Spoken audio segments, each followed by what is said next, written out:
By 26 CE, the man who ruled the greatest empire in the known world chose exile over the roar of public life.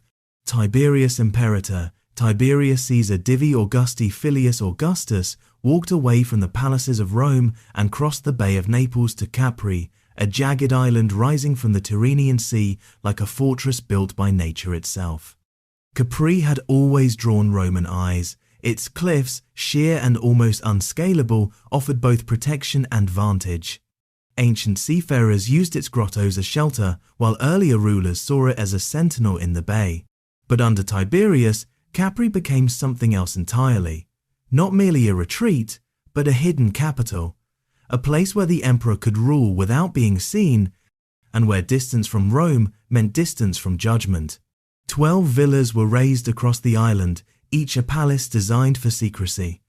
The most formidable was Villa Jovis, perched atop the eastern cliffs, nearly 1,200 feet above the sea. The site was chosen with care, surrounded on 3 sides by vertical drops into crashing waves, the only approach a narrow ridge watched by guards. From its terraces, one could survey the horizon for days, yet no one could approach unseen. The architecture itself became a metaphor for Tiberius's reign, elevated, aloof, and fortified against intrusion. Even on Capri, Tiberius did not abandon power. He continued to issue decrees, correspond with the Senate, and dispatch orders across the empire. Every letter, every petition had to pass through a single man, Lucius Aelius Sejanus, commander of the Praetorian Guard. No one, Suetonius tells us, was permitted to speak to the emperor without Sejanus's approval, not even Rome's highest magistrates. In Rome, Sejanus flourished, exploiting the emperor's absence to consolidate his own dominance, sowing fear and deciding who lived or died in the imperial court. Tiberius may have been physically removed, but his shadow still stretched across Rome, darkened by Sejanus's ambition. Yet Capri offered more than political distance. It offered freedom from scrutiny. In the city, even emperors lived under constant gaze of senators, plebeians, gossiping elites, and historians already sharpening their pens. On Capri, there was no such audience. The cliffs and Praetorian guards formed an unbreakable wall, cutting the emperor off not just from politics but from moral restraint. Privacy became secrecy, isolation became indulgence, and indulgence, unchallenged, grew into cruelty. Capri was not refuge, it was transformation. For the Senate, Tiberius was still the ruler, sending decrees from afar. For those who lived on the island, Capri was the crucible of a darker world. It was here, far from Rome's eyes, that Tiberius created a human court of disturbing design. According to Suetonius in the life of Tiberius, the emperor surrounded himself with children, boys and girls, many scarcely out of infancy, chosen for their beauty and helplessness. Suetonius calls them pisciculi, little fish, trained to entertain him in ways that blurred innocence with debasement. Other ancient writers confirm Tiberius's seclusion, but stop short of repeating Suetonius's lurid claims. Tacitus, for example, describes the emperor's paranoia and detachment, but without the grotesque details. And yet, in the silence surrounding Capri, rumor and reality entwined until the line between them dissolved. Where did these children come from? Some may have been enslaved through conquest, taken from provinces as far-flung as Syria, Gaul, or the Greek East regions, prized by Roman elites for producing what they considered refined or delicate features. In Rome's slave markets, children were catalogued like livestock. Their age, height, complexion, even the luster of their eyes written into inventories. Buyers did not simply purchase bodies, they purchased the image of innocence itself, commodified into value. Others might not have been enslaved, at least not formally. Freed families, desperate for imperial favor, may have given up children as tokens of loyalty.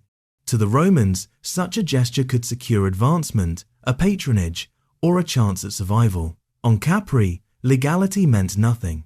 Once a child crossed the threshold of Tiberius's villas, family ties and civic protections dissolved. The transport of these children was likely carried out with great discretion.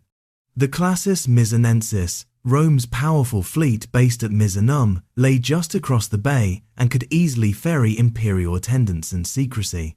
Well-appointed ships, sailing under the guise of household errands or musical escorts, brought them across the narrow stretch of sea. To the outside world, they were simply companions of the court. In truth, they were cargo of silence. Upon arrival, the children were absorbed into the emperor's secluded household.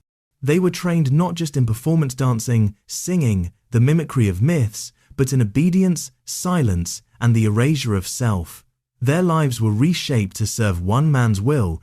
The world they had known vanished beyond the horizon, replaced by the sea that hemmed them in on all sides. For Tiberius, Capri was sanctuary. He saw in it a world protected from politics and freed from accountability.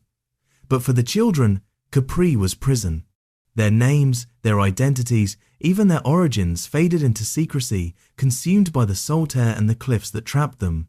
The sea, so often a symbol of escape in Roman poetry, became their final barrier. It swallowed every hope of return, erasing them from history.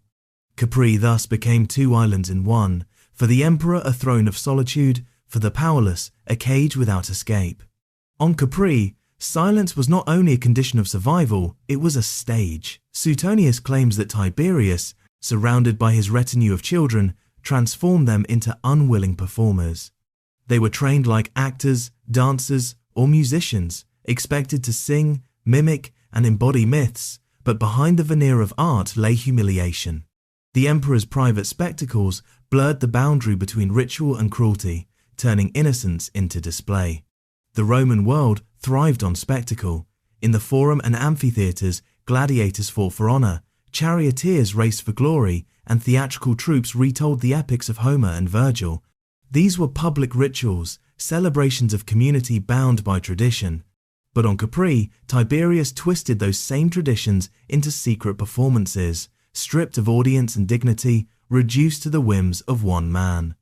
Children were not honoured, but mocked, not celebrated, but reduced to props in a theatre of power. The very architecture of Tiberius's retreats heightened the sense of theatre. At Spelonga, a coastal villa south of Rome, a grotto carved into the cliffs became the backdrop for imperial banquets.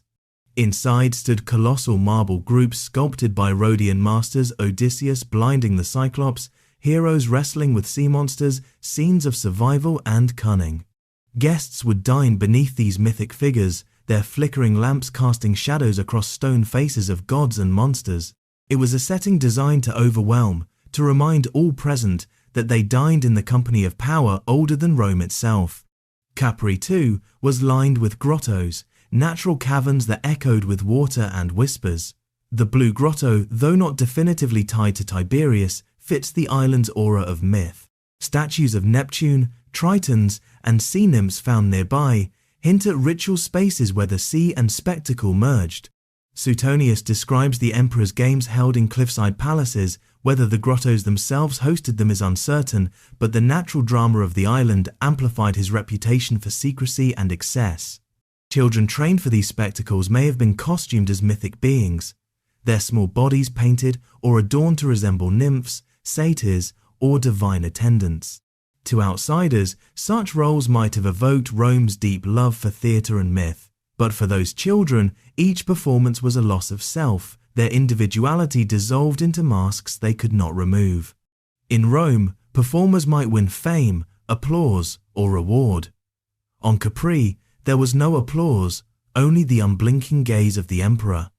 But beneath the laughter and staged entertainments, there was a darker truth. Capri was not only a stage, it was a gallows.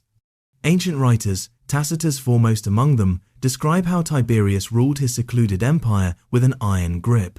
Those who disobeyed or merely lost imperial favour vanished. Suetonius offers a chilling image. Condemned individuals dragged to the cliffs of Villa Jovis and hurled into the sea, their bodies dashed upon the rocks below. At the base of the cliffs, a party of marines stood ready, striking the broken bodies with oars and hooks to ensure none survived. Locals named the spot the Tiberian Leap. The law offered little shield. Under Tiberius, charges of Maiesta's treason against the dignity of the emperor expanded until they ensnared senators, knights, and commoners alike. Evidence was often flimsy, accusations fueled by fear, and punishment swift. Even freeborn citizens could be condemned for careless words. For the enslaved, there was no pretense at all. Whipping, mutilation, torture, these were punishments sanctioned by Roman law, and on Capri, they could be inflicted in silence, unseen, and unrecorded. For the children and attendants who served in the emperor's household, the threat was ever present. Silence was survival. A misplaced word, a hesitation, even a glance could invite suspicion. To displease the emperor was to disappear into the sea, into the rocks, into oblivion. Capri's cliffs became Rome's most secret gallows, a place where death fell without ceremony and memory was washed away by the tide. And yet, for all its isolation, Capri was no aberration. It was a reflection, in miniature, of the empire itself. Rome was built on hierarchy, obedience, and the expendability of the powerless. On the island, stripped of law and witness, these realities were distilled into their most brutal form. The grandeur of villas masked the world of silence and fear. The same cliffs that offered sweeping views of the Tyrrhenian Sea were also the edges of the abyss, where human lives ended without record. Capri reminds us that unchecked power warps everything it touches. Tiberius transformed a paradise into a prison, a sanctuary into a stage of cruelty. Innocence was swallowed by spectacle, loyalty erased by suspicion, beauty destroyed by violence. And in this, his island kingdom offers a warning that transcends time. When power hides in secrecy, it is always the vulnerable who suffer first.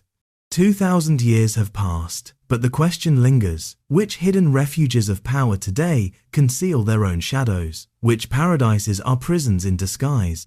Capri whispers that history's darkness is never as distant as we think.